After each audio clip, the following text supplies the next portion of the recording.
De volta. Solta. É só pisa e solta.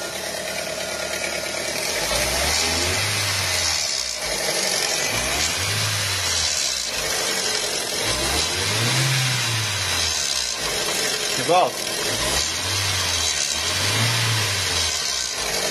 De novo.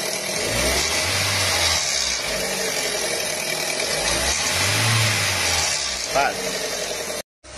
Olha aí o nosso Ford Ka. 0 bala.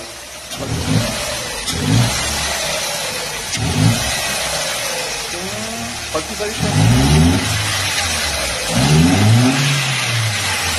Olha aí. Cadê o barulho?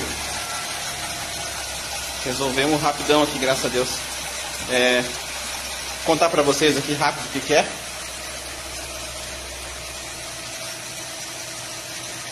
Tensor. Ele não estava mais segurando pressão hidráulica, né?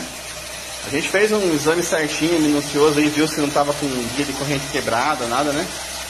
Mas agora era o tensor mesmo que não estava carregando mais óleo, né? E não está com luz de óleo aceso, nada, não acendeu, só começou a fazer barulho.